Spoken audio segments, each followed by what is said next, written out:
Have you ever stopped to think what might lie behind a simple, "I'm okay"? What if a whisper was actually a desperate cry for help? This is the story of a 6-year-old girl who found the courage to speak up when the whole world seemed ready to look the other way. Lincoln Elementary was like any other school on the outskirts of town. Hallways bright with children's drawings, the constant scent of paint and crayons, little voices filling every corner with laughter and excited squeals. That Tuesday morning, the rustling of backpacks being unzipped, chairs scraping across the floor, papers being passed from hand to hand made up the usual soundtrack for a second-grade classroom. Mr. David Collins, a caring, devoted teacher, was going over the day's lessons as his students settled in, but something caught his eye. Emily Carter, a 6-year-old girl, stood hesitantly next to her desk. Her eyes, normally so bright, were dull. She gripped the edge of her chair as if it were barbed wire. Her pale face showed more than shyness. It hinted at discomfort, maybe even pain. Gentle and steady, David knelt beside her and spoke softly so no one else would hear. "Emily, are you okay?" She bit her lip, stared at the floor. After a long silence, she whispered, "It hurts down there when I sit." Her words hit like a stone dropped into still water. David straightened slowly, heart pounding. He knew he couldn't react abruptly. It was too soon to jump to conclusions. Children sometimes don't know how to describe what hurts, or they exaggerate. But something in her tone, the stiffness of her body, set off alarms in his mind. He watched as she remained frozen, avoiding the curious looks of her classmates now, absorbed in colored pencils and activity books. Emily stayed upright, as if sitting itself was a threat. David scribbled a quick note to Principal Karen Whitmore, asking for an urgent conversation, and handed it discreetly to the aide. Meanwhile, he asked Emily, kindly, to help him organize some books. Anything that let her stay standing without drawing attention. Inside, his stomach knotted. Minutes later, slipping quietly out of the classroom to see the principal, David shared what he'd heard. Karen, methodical and cautious, listened carefully but answered lightly, "Maybe she fell or has a minor injury. We've had situations like this before. Let's keep an eye on it." But David couldn't accept that. He knew his students. He knew the signs. Back in class, he spent the rest of the morning alert. Emily spoke little, ate less than usual, refused any game that involved moving around. She recoiled from physical contact and flinched at loud noises. At times she seemed trapped inside herself. At lunchtime, as everyone filed into the cafeteria, David made a decision. It was risky, maybe over the line, but uncertainty weighed more than fear. He called the police. He was direct. "This is David Collins from Lincoln Elementary. A 6-year-old student told me it hurts when she sits down. I'm deeply concerned about possible abuse. I don't have proof, but I have a strong sense something's wrong. Please send someone." He provided Emily's name, described her behavior, and was told 2 officers would be dispatched. When Emily returned to class, even quieter than before, David noticed she'd changed her clothes during break, now wearing a long sweater in spite of the heat. She sat sideways, almost slipping off the chair. Her withdrawal seemed deeper. Soon Officer Taylor and Officer Ramirez arrived. Principal Whitmore greeted them with measured professionalism and tucked discomfort. She called David into her office. "You misunderstood," Karen said with a forced smile. "She's shy. Maybe she hurt herself at home, but nothing serious." The officers listened, but wanted to speak with Emily. With the school's permission, they took her to a private room and spoke gently, tried to earn her trust. Emily answered in short phrases, eyes down. "It's over. I'm fine. It's nothing." Without immediate physical signs and no voluntary disclosure, they couldn't act. They thanked everyone and left. Karen promised to watch more closely, but insisted there was no need for alarm. David, though, couldn't shake the voice, the trembling hands as she clutched a pencil. It wasn't imagination. It was a plea for help disguised. Back in class, kids doodled and laughed. Emily sketched only red lines crossing a chair. David observed quietly. That image stayed with him.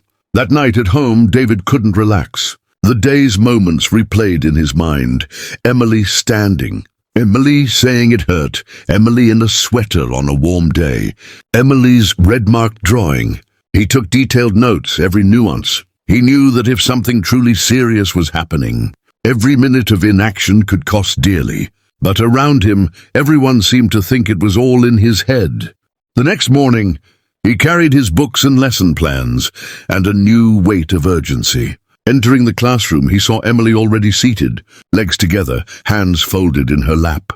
She glanced at him for just a second, but that look said it all. He wasn't imagining things. Something was wrong, and he had no idea what he was about to uncover.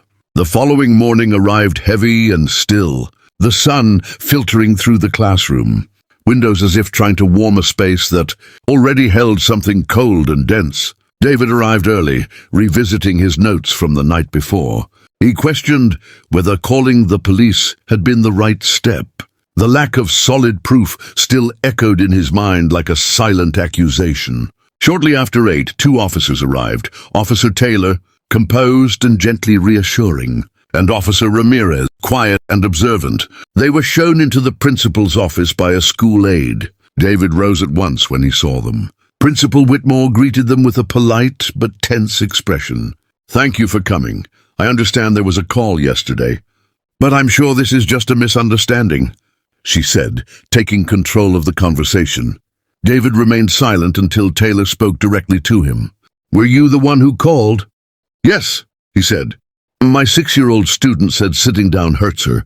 That alone is enough to worry me. But there's more. She's withdrawn, frightened, and yesterday she wore a long sweater despite the heat." "Something isn't right," Karen interjected. "David, children exaggerate. Maybe she fell, got hurt at home, or had a bad dream. We've had complaints like this before." Taylor wasn't convinced. "Still, we'd like to speak with the student, just to be sure nothing's at risk." With reluctance, Karen agreed.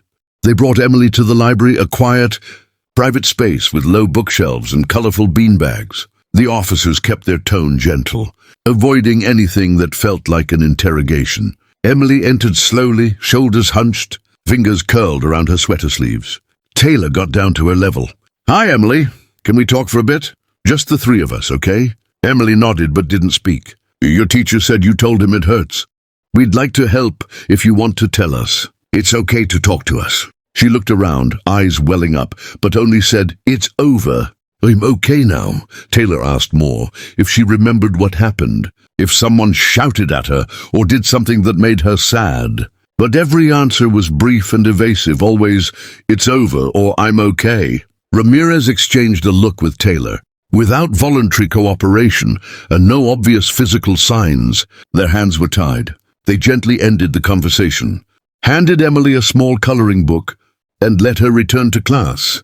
Karen wound up, arms folded. "See? Nothing concerning. School is safe, we're keeping watch." Ramirez offered a serious thank you, then lingered a moment with David in the hallway. "I hear your concern. I honestly don't think you're overreacting. But without more evidence, there's not much we can do." David nodded, the weight of responsibility settling even deeper.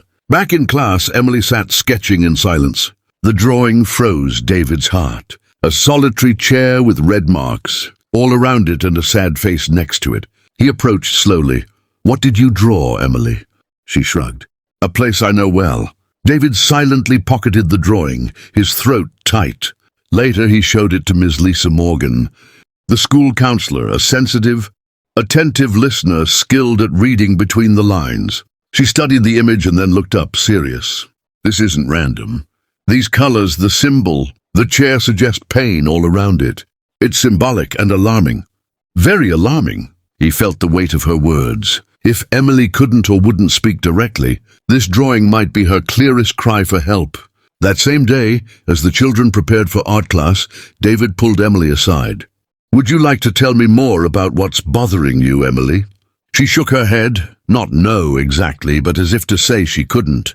Then, without meeting his eyes, she whispered, "If we tell, everything changes." David swallowed hard. Change isn't always bad. She only stepped away, returning to her desk in silence.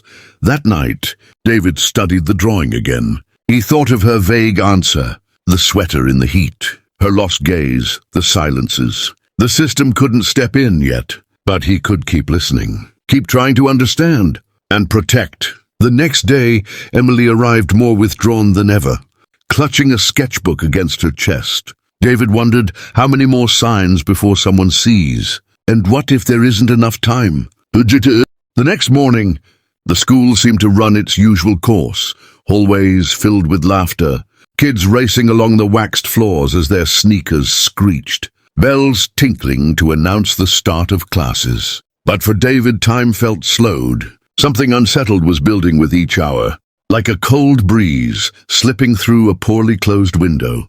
And at the center of it all was Emily Carter. The day's exercise seemed harmless enough. Draw a place you know well. Written in blue marker on the whiteboard, it was surrounded by smiling sketches of houses, trees, and suns. The children bent eagerly over their papers, parks, bedrooms, kitchens with happy mothers appearing one stroke at a time. Some asked if they could use glue and glitter. Everything looked normal, until David passed by Emily's desk. She'd drawn a solitary chair, dead center on the page. Around it, red blotches scattered like blood-stained flowers. At the top, in faint black pencil, was a sun, no longer bright, more like a smudge. The chair sat askew, one leg heavily scratched as if redrawn over and over. A silent picture that screamed. David crouched beside her. "Emily, can you tell me what you drew?" She didn't look up, just answered, "It's a place I know well," and went back to coloring one of the red patches in little circles, as if retracing a memory. A chill ran up David's neck. After recess, he slipped the drawing off her desk and carried it to school psychologist Lisa Morgan, treating it like fragile evidence that could change everything.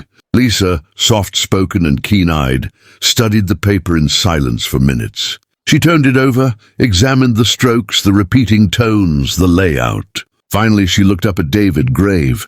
"She's talking," Lisa said. "Not with words, but she is. The chair symbolizes something, probably the scene of trauma. The red spots aren't decoration, they're representation. And that sun, it's not a sun, it's a shadow." "Do you think she's being abused?" David asked. Lisa sighed, choosing her words. "I can't say for sure, but this is the most disturbing drawing I've ever seen from a child this age. I know that symbolism. It's symbolic, but serious. Very serious." David swallowed hard. "And now? What do? We need more. Something beyond a drawing. If we want someone to listen, we have to build a case, a pattern, observations over time, and maybe create a space where she feels safe enough to say what she can't say here." That afternoon, David decided he needed to know more about Emily's life outside school. Her file showed her mother, Rebecca Carter, lived in a modest house in a peripheral neighborhood. The landline was always out of service. Visiting a student outside. School hours made him uneasy, but his moral duty outweighed any policy. At the end of the day, he drove to the address. Modest houses, rusted gates, broken toys in the yards, clothes strung across makeshift fences. He rang the doorbell. A barefoot boy, about 10, Emily's brother Jake, answered. Torn shirt, eyes carrying fear he was too old to have. "Is Rebecca home?" David asked. "She's working, I think. I'm Mr. Collins, your sister's teacher." Jake went quiet, then pointed to the unlocked gate. "You can wait outside."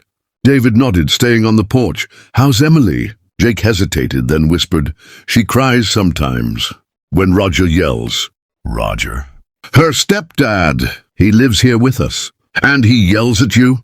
"When he drinks, yeah. And sometimes he uses the belt." He spoke as if admitting a forbidden secret. "Have you told anyone?" "If we tell, my mom will leave forever." David felt the weight of those words, the loyalty between siblings, the fear of losing the only structure, even if broken. "Jake, is your sister in danger?" The boy looked down. "Sometimes she's afraid to sit. Says it hurts, but she doesn't talk much, just stays quiet." David thanked him and left. He couldn't treat this as official evidence, but it was another fragment, another piece of a half-spoken truth. The next day, he and Lisa took everything, notes, the drawing, the conversation with Jake, to Child Protective Services. Meredith, a young social worker, read it all carefully. "This is serious," she said. But without a medical exam, without a formal report or the child's own words, the law won't let us act with full force. What you've brought is valuable, but legally weak. Frustration and disbelief welled in David. So you'll wait until she collapses? Meredith didn't sound cold, just tired. I understand your pain, but our work has limits. The system only moves on legal grounds. Keep observing. Gather more. Everything you can. On the drive back, David was silent. Lisa stared out the window, fingers laced in her lap. Do you think she'll be able to tell someday? Lisa asked. I don't know, he replied, but if she can't, I'll keep speaking for her. The next morning, as students filed in for reading time, David noticed Emily's eyes were puffy. No light in her expression, she was fading, bit by bit, like a sketch erased by silence. That day, David and Lisa made a decision that would change everything. But they didn't yet know how far it would go. Thursday dawned grey and overcast. The sky a mantle reflecting David's own turmoil. A cold wind rustled the trees outside the school, moving in slow, mournful rhythm. The city seemed hushed. For David, the silence screamed. Since the visit to CPS, his resolve had hardened. This wasn't just worry anymore, it was conviction. Something was happening to Emily, and he could no longer be confined within school walls. He needed to see the world she came from. He needed to understand the fear she carried in her small body, her quiet voice, her averted eyes. After classes ended, with the halls emptying and the school growing still, David took Emily's enrollment form and wrote down her address, row houses in a forgotten part of town, where buses came late and sirens rarely sounded in time. The neighborhood was like many he'd passed, cracked sidewalks, broken toys in yards, clothes draped over rough fences. The houses were close together, heavy with stories no one dared speak. House number 2117's gate was ajar. David hesitated, uneasy, but knocked gently. A scrawny boy answered, surely Jake. Hi, are you Jake? He nodded warily. Your mom home? She's working. Or left? I don't know. I'd like to talk about Emily, said David. Jake paused, then opened the gate more. Okay, wait here. She's not in. David stayed on the step, watching. A thin dog passed. Neighbors sat smoking in plastic chairs. Everyone knew, but no one said a word. Jake returned with a crushed soda can in hand. What do you want to know? How's she doing? I've seen her sad at school. Scared. Do you know why? Jake's gaze dropped. Finally, he said quietly, it's because of Roger. Her stepdad? Yeah. David stayed silent, letting him continue. When he drinks, he yells at her. At Mom, too. He breaks things. And if we make noise, he brings the belt. David's throat tightened. Has he hit you? Jake nodded slowly, mostly her. She stays quiet. But he thinks she always did something wrong. Once I heard her say it hurts to sit, but she told me not to tell. The silence that followed was heavier than any shout. David felt rage, helplessness, pain. Jake, why didn't you speak up before? Because if we tell, Mom will leave, and then it's just him. David understood. In a child's logic, protecting Mom, no matter how flawed, is instinct.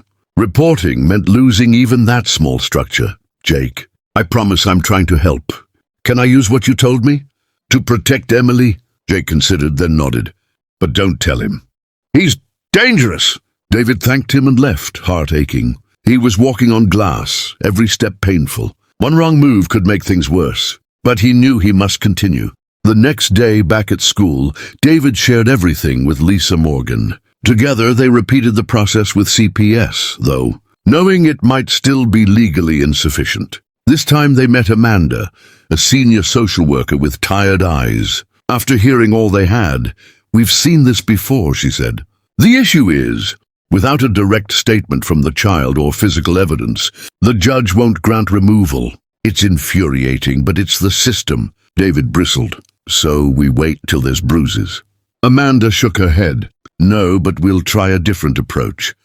She suggested building an environment where Emily could speak away from school stress, but with trusted adults present.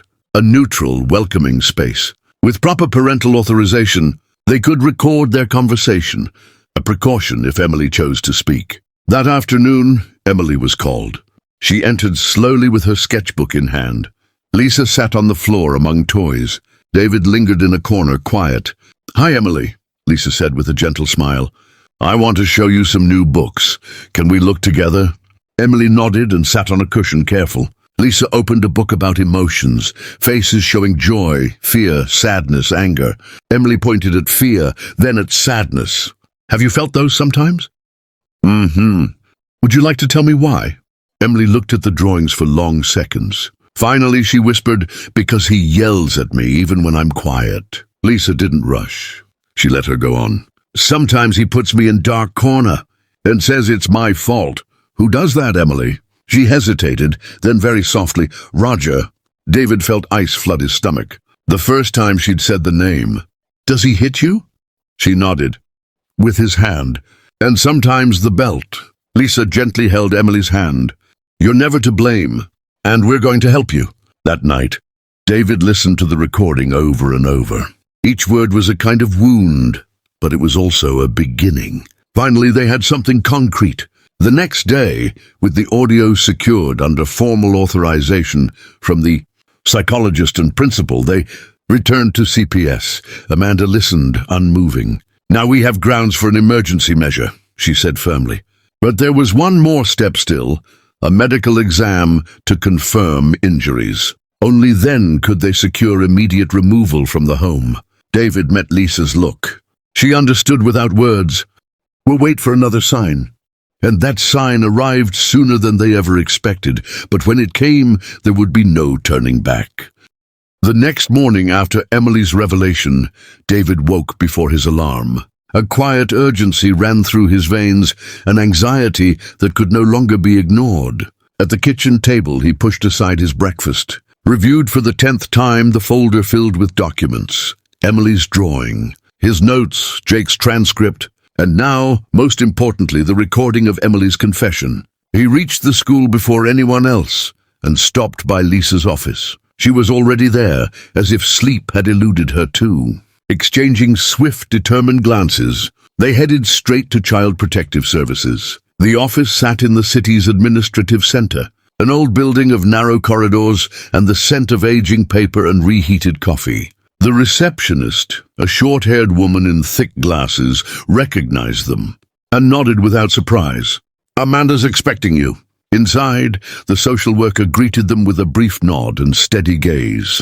Lisa handed over the recording.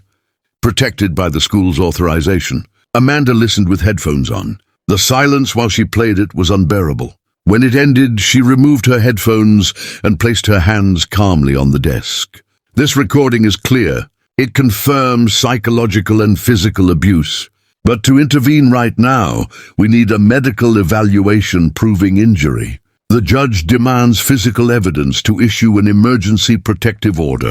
David frowned, so we still have to wait for her to show up hurt. Amanda sighed, lifting her glasses. It's horrible. But without that medical report, the stepfather's lawyer could exploit gaps and undermine the case, possibly sending Emily back into danger. Lisa glanced at David, pleading with her eyes. We have to protect her. She's on the brink. So we watch, David said, resolute. Every day, every recess we observe. At the first sign, any new injury we act, Amanda agreed, though concern shadowed her face.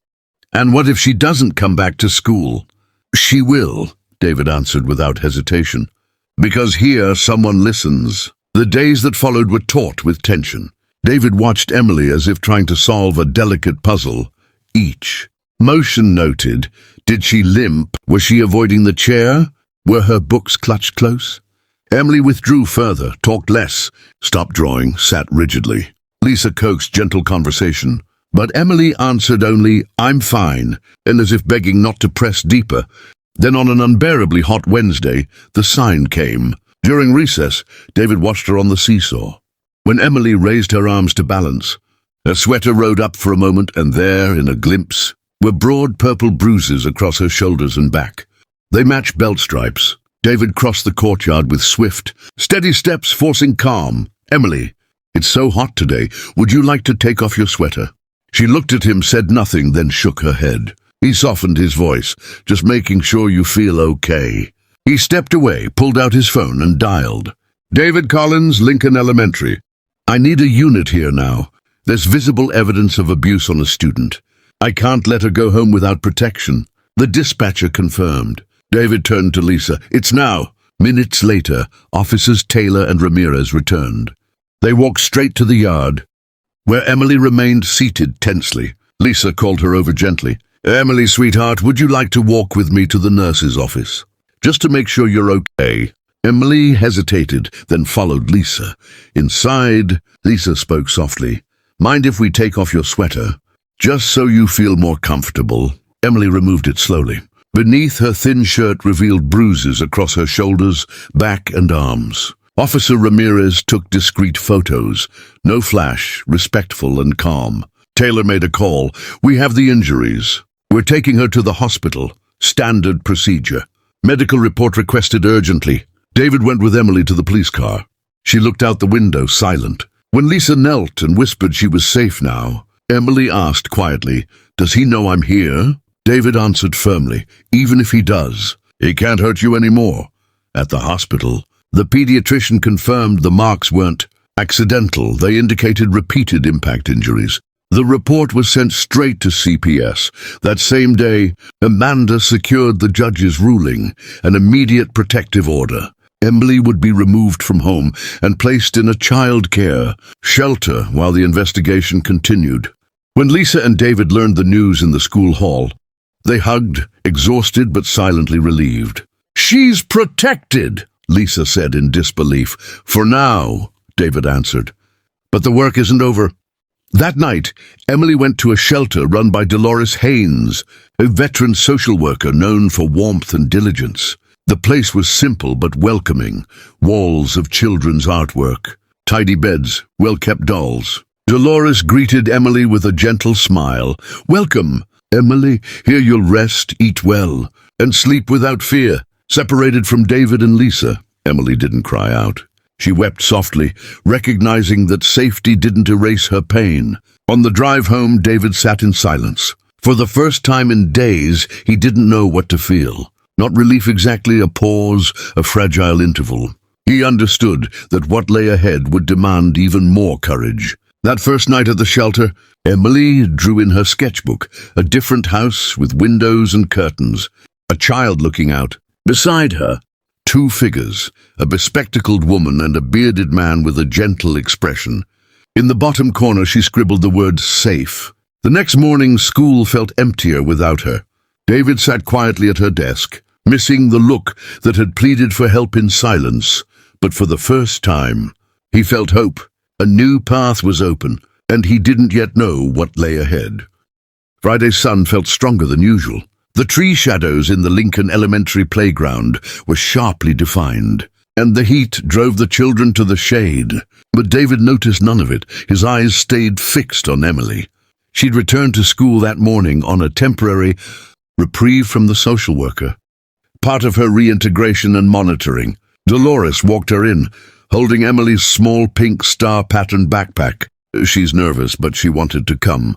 Dolores explained. She asked if Mr. Collins would be here.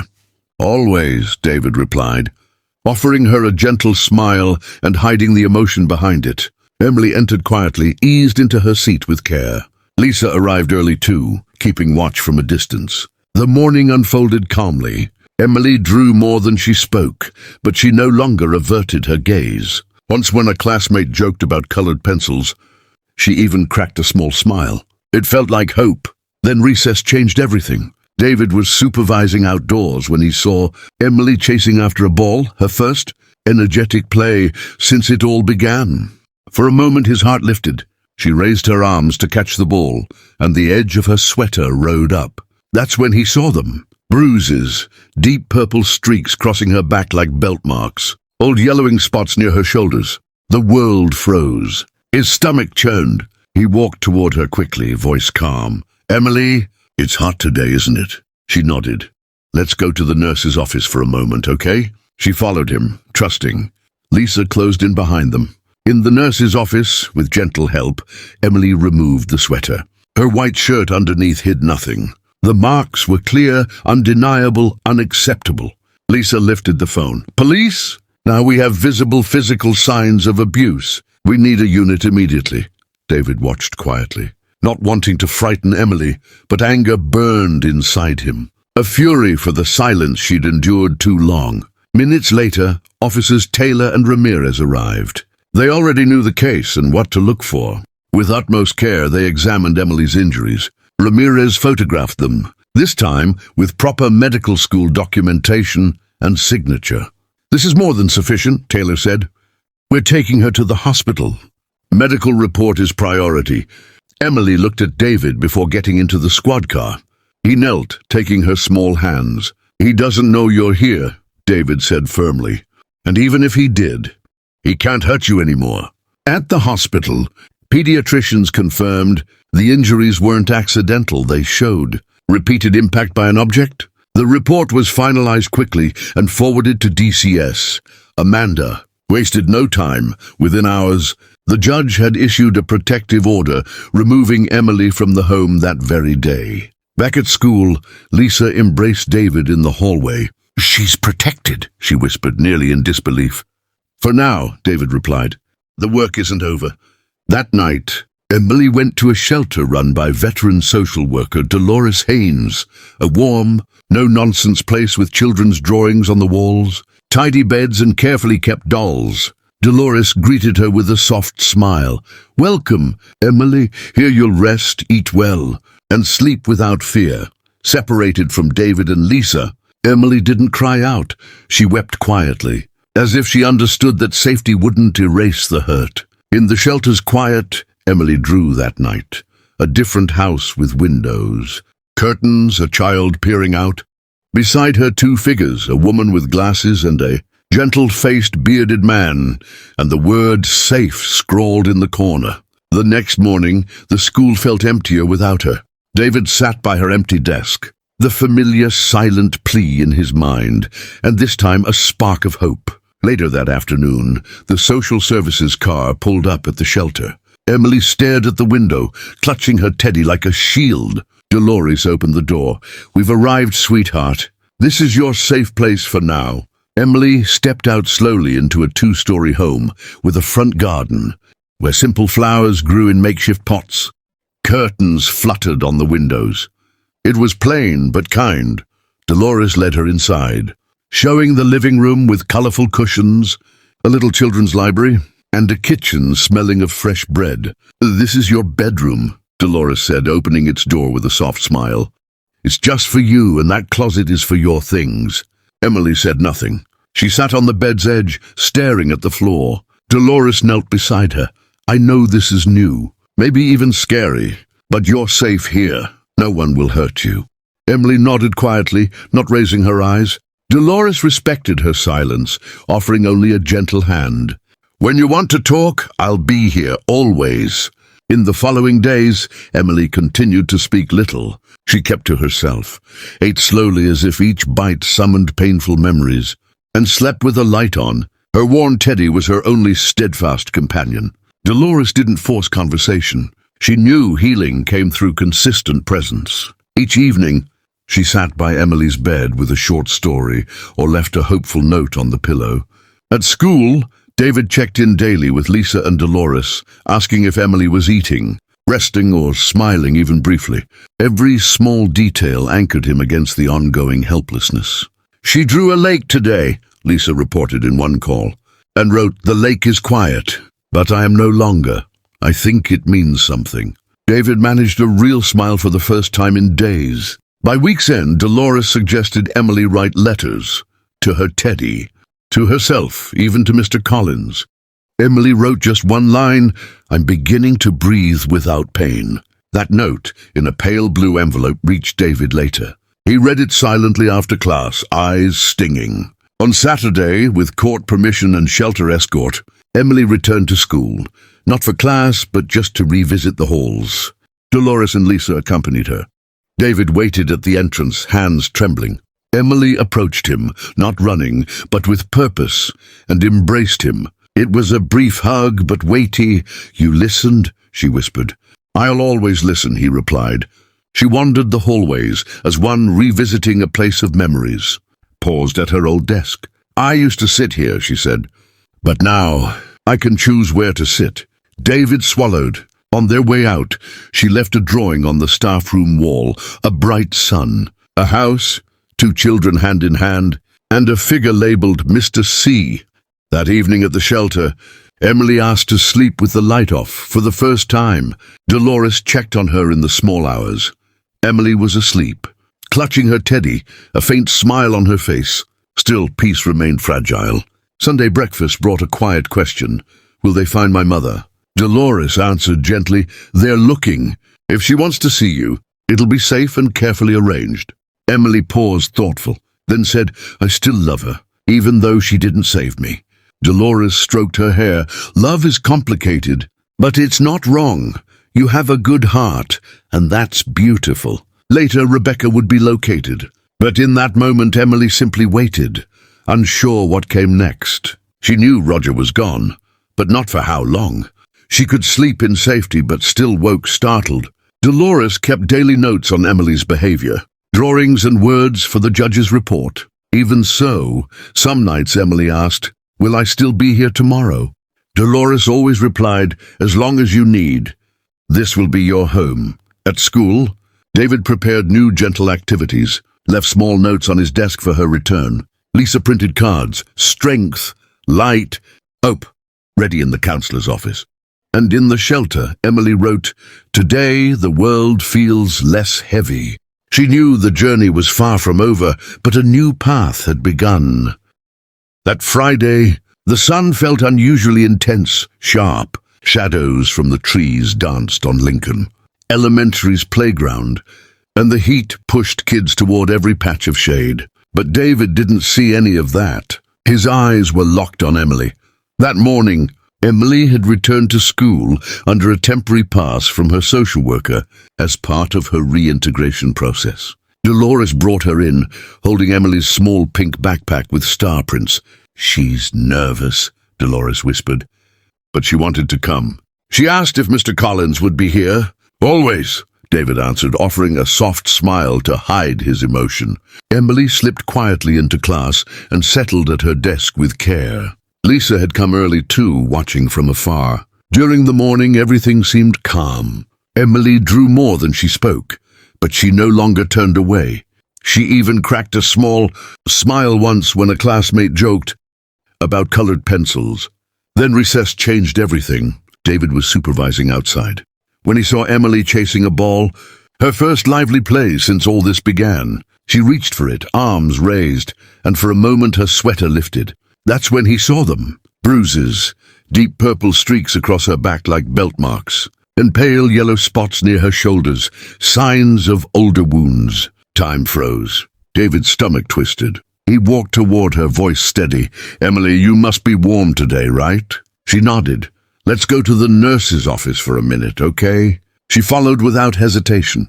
Lisa joined them. In the nurse's office, with gentle guidance, Emily removed her sweater. Beneath, her thin white shirt couldn't hide anything. The marks were plain, clear, unacceptable. Lisa picked up the phone. Police, she said firmly. Now, we have visible signs of physical abuse. Please send a unit immediately. David stayed calm on the outside, though fury burned within for what she'd suffered in silence. Moments later, Officers Taylor and Ramirez arrived. They already knew the case, with utmost care. They examined Emily's injuries while Ramirez documented them with medical school certified photos. This is more than enough, Taylor said. We're taking her to the hospital. Medical report is our next priority. Emily looked at David before stepping into the squad car. He knelt down, holding her small hands. He doesn't know you're safe now, David said quietly. And even if he did, he can't hurt you anymore. At the hospital, pediatricians confirmed what everyone feared. These were not accidental marks. The injuries showed repeated impact with an object. The report was filed immediately, straight to Child Services. That same afternoon, Amanda secured the judge's emergency protective order removing Emily. From home that very day, later at school, Lisa found David in the hallway. She's protected, Lisa whispered, a mix of disbelief and relief in her voice. For now, David replied. The work isn't done. That night, Emily went to a shelter run by veteran social worker Dolores Haynes. The place was simple but warm. Children's drawings lined the walls. Beds were neatly made, dolls carefully arranged. Dolores greeted her gently. "Welcome. Emily, here you'll rest. Eat well, sleep without fear." Separated from David and Lisa, Emily didn't shout. She wept quietly, as if she understood safety didn't wash away past pain. That night, she drew in her sketchbook, a different house, windows and curtains, a child looking out. Beside them, two figures, a woman with glasses and a peaceful bearded man. In the corner, she'd written, "Safe." The next morning, school felt emptier without her. David sat by her vacant desk. The memory of her silent plea still heavy, but now hope flickered. The following afternoon, the social services car arrived at the shelter. Emily watched out the window, clutching her toy bear like a shield. Dolores opened the door. "We're here." "Sweetheart, this is your safe place for now." Emily stepped into a two-story house with a modest garden. Simple flowers in makeshift pots, white curtains swaying in the breeze. It was quiet but welcoming.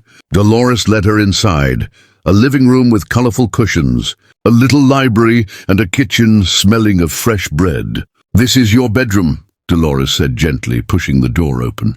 "It's yours alone, and that closet's just for you and your things." Emily said nothing. She sat on the bed's edge, head bowed. Dolores knelt beside her. "I know this is new, maybe scary, but you're safe here. No one will hurt you."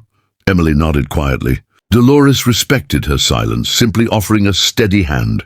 In the next days, Emily barely spoke. She kept to herself, ate each bite slowly as if bargaining with fearful memories, and slept with the light on. Her teddy was her steadfast companion. Dolores didn't push her. She understood healing took time. Each evening, she sat quietly beside Emily's bed, reading a short story or leaving a hopeful note on her pillow. Back at school, David checked in daily with Lisa and Dolores, asking if Emily had slept. Eaton smiled even briefly. Every small detail anchored him against helplessness. "She drew a lake today," Lisa said on one call, then wrote, "The lake is quiet, but I am not. It feels meaningful." David managed his first proper smile in days. By week's end, Dolores suggested Emily write letters to her teddy, to herself, even to Mr. Collins. Emily wrote only this line, "I'm beginning to breathe without pain." The letter, in a pale blue envelope, reached David later that week. He read it alone after class, eyes stinging with tears. On Saturday, with court permission and shelter escort, Emily returned to the school, not for lessons, but just to revisit the halls. Dolores and Lisa accompanied her. David waited at the entrance, hands trembling. Emily approached deliberately and embraced him. It was brief but weighty. "You listened," she whispered. "I will always listen," David replied. She strolled through the hall like someone revisiting memories, paused at her old desk. "I used to sit here," she said softly. "But now I can choose where I sit." David swallowed hard. On their way out, Emily left a drawing on the staff room wall. A bright sun, a house, two children holding hands, and a figure labeled Mr. C. That night at the shelter, Emily asked to sleep with the light off for the first time. Dolores checked in late and saw Emily sleeping soundly, clutching her bear, a peaceful smile on her face. Still, the healing remained fragile. At Sunday breakfast, Emily asked, "Will they find my mom?" Dolores answered gently, "They're looking. If she wants to see you, it'll be safe and carefully arranged." Emily paused, considered, then said, "I still love her, even though she didn't save me." Dolores stroked her hair. "Love is complicated, but it's not wrong. You have a good heart. That's something beautiful." Later, Rebecca would be found. But for now, Emily waited, still unsure what would come. She knew Roger was gone, but not for how long. She could sleep in peace, but sometimes still woke startled. Dolores kept daily reports on Emily's drawings and words for the judge's record. And though some nights Emily still asked, "Will I still be here tomorrow?" Dolores always replied, "As long as you need. This will be your home." At school, David prepared gentle activities and left little notes on his desk for her true return. Lisa printed cards with words like strength, light, hope, kept ready in the counselor's office. And at the shelter, Emily wrote one more line, "Today the world feels less heavy." She knew the road ahead was long, but for the first time, a new path had begun. Friday's sun felt harsher than usual. Shadows crisp on Lincoln Elementary's courtyard. The heat drove kids toward every patch of shade, but David saw only Emily. That morning she had returned to school under a temporary release from child services. Part of her reintegration plan, Dolores brought her in, holding Emily's little pink star-stamped backpack. "She's nervous," Dolores said softly, "but she asked if Mr. Collins would be here." "Always," David replied, managing a gentle smile though his heart surged. Emily slipped into class quietly and with care, sat at her desk. Lisa arrived early too, watching from a corner. The morning passed calmly.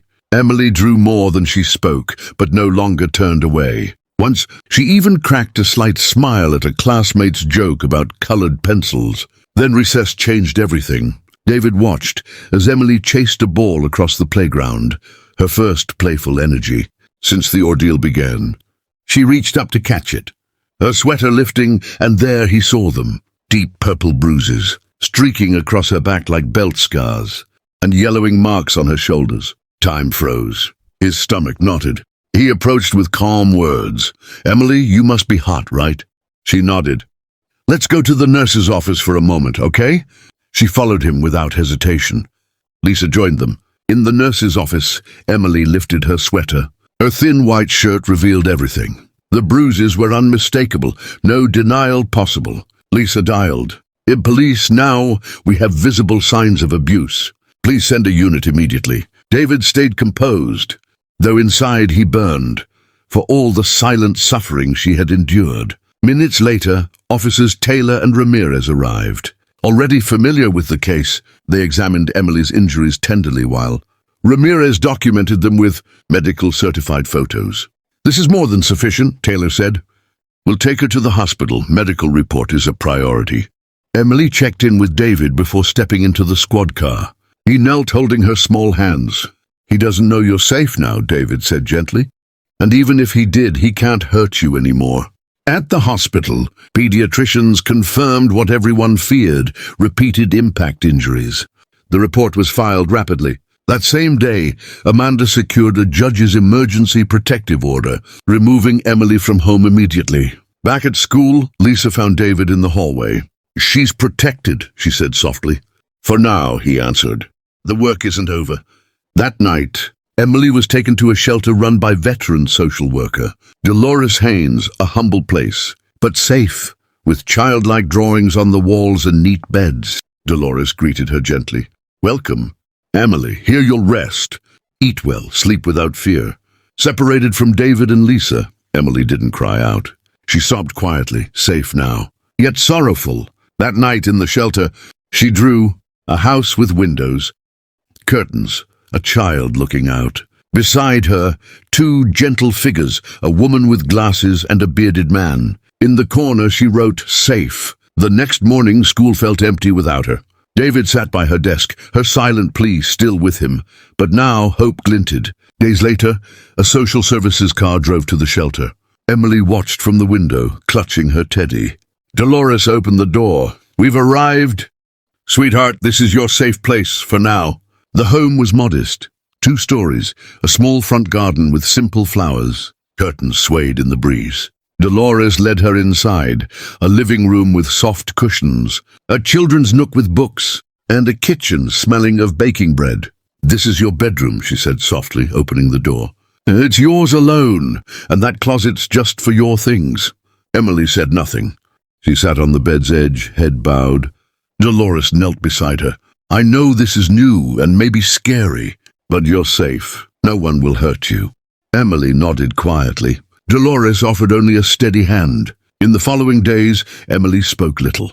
She stayed silent at meals, ate slowly, slept with a light on.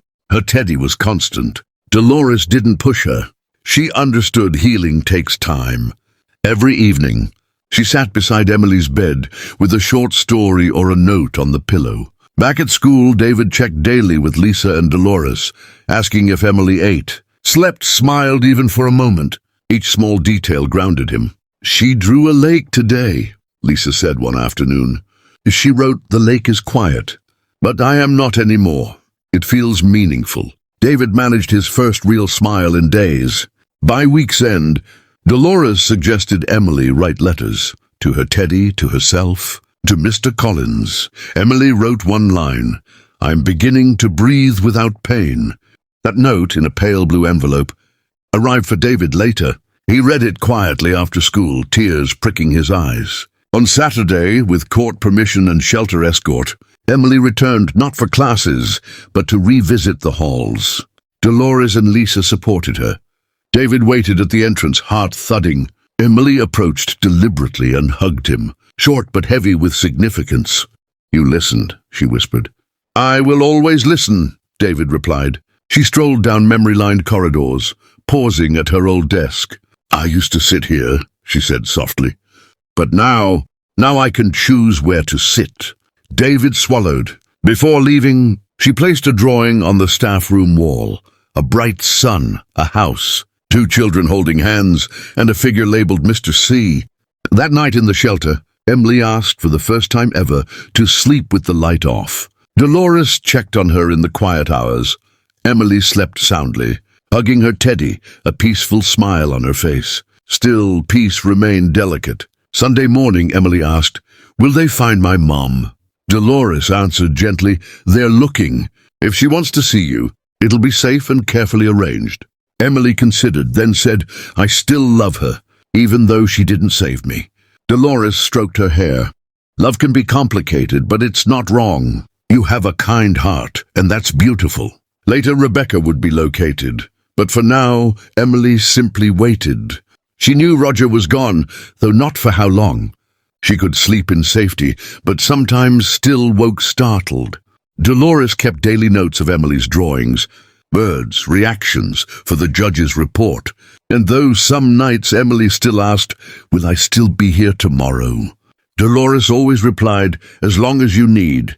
This will be your home." At school, David prepared gentle lessons, left small notes on his desk for her return. Lisa printed cards with words, strength, light, hope, ready in the counselor's office. And Emily, back in the shelter, wrote one more line, "Today the world feels less heavy." She knew the journey ahead was long, but for the first time, a new path had begun.